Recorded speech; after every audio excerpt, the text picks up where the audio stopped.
Hello everyone, कैसे हैं आप लोग। उम्मीद करती हूँ अच्छे होंगे, बेहतर होंगे, बहुत अच्छा फील कर रहे होंगे। आज हम बात करने वाले हैं टाइम टेबल के बारे में।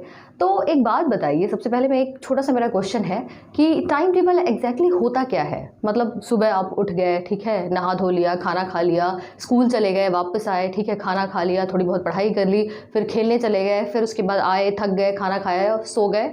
क्या यही एक टाइम टेबल होता है? ये एक्चुअली टाइम टेबल नहीं है, ये एक रूटीन है आपका, आपके दिन का रूटीन है, ना कि ये टाइम टेबल है।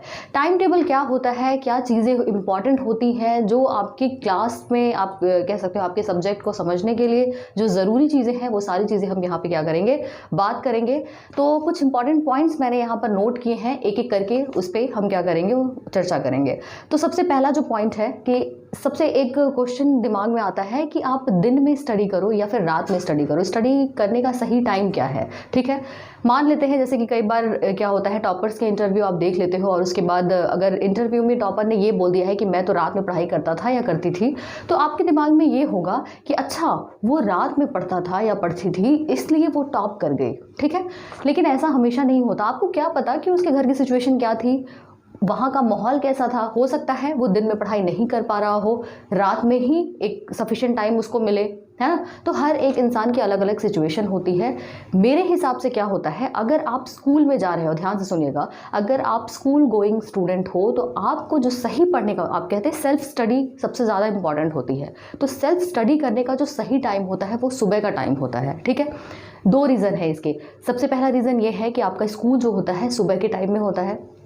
आप रात में अगर स्टडी करोगे बहुत ज़्यादा तो मॉर्निंग में आपसे उठा नहीं जाएगा, दिमाग बंद हो जाता है। ठीक है, इसलिए बेटर है कि आप सुबह जितनी जल्दी आप उठ सको, 4 बजे, 4:15 बजे, ठीक है, तो इस तरीके से आप उठ के अपनी चीज़ें क्या कर सकते हो, पढ़ सकते हो। दिमाग में बहुत अच्छे से फीड भी होता है सुबह के टाइम। रात में अगर पढ़ाई करोगे तो रात में क्या होता है, आप कितनी देर जग लोगे। आपको पता है कि आप, ठीक है, आपने पढ़ाई कर ली और उसके बाद अगले दिन सुबह उठना भी है, स्कूल भी जाना है, डेली का रूटीन जो होता है आपको उसको भी फॉलो करना है। तो थोड़ा सा यहाँ पे क्या होता है, थोड़ी प्रॉब्लम हो जाती है। ठीक है, तो इस चीज़ को आपको ध्यान में रखना है कि मॉर्निंग का टाइम, अगर आप स्कूल गोइंग स्टूडेंट हो तो बेस्ट टाइम है पढ़ाई करने का। ठीक है, और रात में कई बार क्या होता है कि अगर आप पढ़ के अगर सो जाते हो, सोना ही होता है पढ़ने के बाद, तो आधी चीज़ें वहीं पर ख़त्म हो जाती हैं, वैनिश हो जाती हैं। ठीक, तो ये एक इंपॉर्टेंट पॉइंट हो गया। दूसरी हम बात कर लेते हैं कि नींद का क्या है, कि नींद प्रॉपर लेनी चाहिए। ठीक है, नींद जो है वो प्रॉपर आनी चाहिए। कई बार हम देखते हैं और सोचते हैं कि अच्छा 3 घंटे सो गए, 2 घंटे सो गए, 4 घंटे सो गए। कुछ लोगों का होता है ना ये कि इतना सोने पे भी मतलब इतना सोओगे और इतने घंटे पढ़ाई करोगे तो ही आप टॉप करोगे, तो ही आप अच्छा स्कोर कर सकते हो। ये गलत चीज़ है। यहाँ पे क्या होता है कि अगर आप कोई चीज़ स्टडी कर रहे हो तो उसको प्रॉपर तरीके से स्टडी करनी है।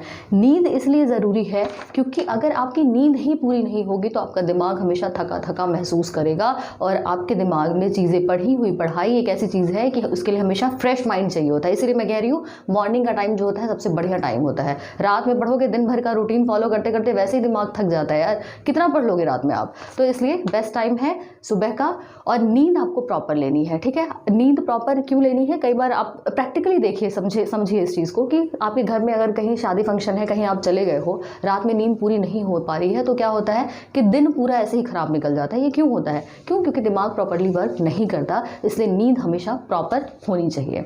ठीक, थर्ड पॉइंट की बात कर लेते हैं। ये गलती मैंने भी की थी। मेरा क्या था कि एक सब्जेक्ट उठाया, जैसे कि अगर मेरा सब्जेक्ट क्या था, मैथ जो था वो फेवरेट था, तो मुझे ये होता था कि नहीं, मैथ्स में ही मुझे सबसे ज़्यादा टाइम देना है। सबसे ज़्यादा क्या, मैं मैक्सिमम टाइम मैथ्स को ही दिया करती थी। तो लेकिन ऐसा तो है नहीं। अगर आप बोर्ड्स की तैयारी कर रहे हो, ठीक है, एग्ज़ाम आपका आ रहा है, तो ऐसा तो नहीं सिर्फ मैथ्स के मार्क्स जुड़ेंगे। आपको हर एक टॉपिक को, हर एक सब्जेक्ट को एक आपको क्राइटेरिया बना लेना है कि हाँ, आपको इतना टाइम इस सब्जेक्ट को देना है, इतना टाइम इस सब्जेक्ट को देना है, इसके बाद इस सब्जेक्ट को टाइम देना है। तो हर एक सब्जेक्ट को आपको टाइम देना है क्योंकि नंबर सबके जुड़ने हैं। ठीक है, सिर्फ एक सब्जेक्ट का नंबर नहीं जुड़ा जाता। नेक्स्ट पॉइंट की बात कर लेते हैं कि आपको क्या करना है, टाइम पर ध्यान नहीं देना है। जैसे कि टाइम पर ध्यान नहीं देना है, मतलब इसका मतलब क्या है कि ये नहीं देखना है कि आपने क्या करा है, 6 घंटे पढ़ाई कर ली, ठीक है, 6 आवर की स्टडी कर ली, लेकिन 6 आवर की स्टडी में आप पढ़ क्या रहे हो, क्या पढ़ रहे हो, 2 ही पन्ने पलटे जा रहे हो, उसका 6 घंटे का क्या मतलब है, कोई फ़ायदा नहीं है। आपको ये ध्यान देना है कि आप कितने पेजेस पढ़ रहे हो। ठीक है, तो आपको बेसिकली क्या करना है कि टारगेट करना है कि आपको 1 घंटे में इतने पेजेस पढ़ने हैं। उससे क्या होता है, कंसंट्रेशन भी बना रहता है और आपको फोकस्ड आप रहते हो उस चीज़ के लिए कि नहीं 1 घंटे में मुझे ये टारगेट कंप्लीट करना है, तो आप उस तरीके से भी कर सकते हो। ठीक है, टारगेट बेस्ड चीज़ें करो, ना कि सिर्फ घंटे के हिसाब से पढ़ाई करो कि हाँ मैंने 6 घंटे पढ़ लिया। 6 घंटे पढ़ने का कोई फ़ायदा नहीं होता जब तक आप उसमें क्वालिटी की चीज़ें नहीं पढ़ पाते। ठीक है, प्रोडक्टिव होना चाहिए। अगर आप टाइम दे रहे हो तो वो चीज़ प्रोडक्टिविटी उसकी आनी चाहिए। ठीक है, नेक्स्ट जो पॉइंट है उसमें क्या है कि डाइट का आपको प्रॉपर ध्यान देना है। डाइट का प्रॉपर ध्यान इसलिए देना है क्योंकि आज के टाइम में आपको पता है अच्छे से कि इतने सारे जंक फूड आ गए हैं मार्केट में, कुछ भी बन रहा है, लोग कुछ भी खा रहे हैं, तो उसका कोई फ़ायदा नहीं है। क्यों फ़ायदा नहीं है? जितना ज़्यादा बाहर का कबाड़ ही है ये, एक तरीके से आप कह सकते हो। कबाड़ इन द सेंस कि आपको नहीं पता होता ना कि हाँ बाहर किस तरीके से चीज़ें बनाई जा रही है, हमें सिर्फ उसके टेस्ट से मतलब होता है। मैदा है, एक हद के बाद आप क्या करोगे, बहुत ज़्यादा मैदा खा लोगे, या फिर कोई भी चीज़ ऐसी, ये कोल्ड ड्रिंक्स वगैरह जो आती हैं बहुत मतलब ठीक है आप थोड़ा बहुत कंज्यूम कर सकते हो, लेकिन एक लेवल तक, सिर्फ उसको एक लिमिट बांध के चलोगे तो वो ज़्यादा अच्छी चीज़ है। ठीक है, हफ्ते में 1-2 बार जंक फूड खा लिया, लेकिन बहुत ज़्यादा उसकी ज़रूरत नहीं है, क्योंकि दिमाग को फ्रेश रखने के लिए आपको अच्छी चीज़ें खाने की, अच्छी चीज़ें कंज्यूम करने की ज़रूरत होती है। तो इसलिए आप चाहो तो खुद प्रैक्टिकल करके देख लेना। ठीक है, प्रैक्टिकल करके कैसे देखना है कि अच्छी चीज़ें खाओ, फ्रूट्स खाओ, ग्रीन वेजिटेबल्स खाओ, जो घर पे प्रॉपर अच्छा खाना बन रहा है उसको कंज्यूम करो, बाहर की चीज़ें थोड़ी अवॉइड करो, आपको खुद अपने आप फ़र्क दिख जाएगा। ठीक है, नेक्स्ट जो पॉइंट है वो सबसे इंपॉर्टेंट पॉइंट है कि टेंशन एक लिमिट तक लेनी है और एक लिमिट तक नहीं भी लेनी है। इसका मतलब क्या है कि टेंशन अगर हद से ज़्यादा लोगे तो कुछ नहीं कर पाओगे। बात समझो, टेंशन का क्या होता है, एक लेवल होता है।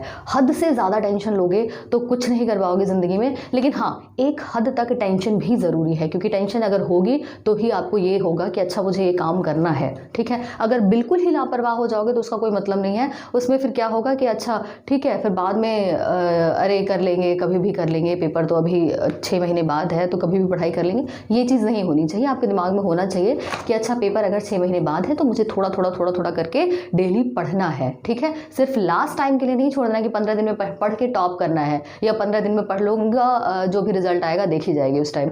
तो ये चीज़ नहीं होनी चाहिए।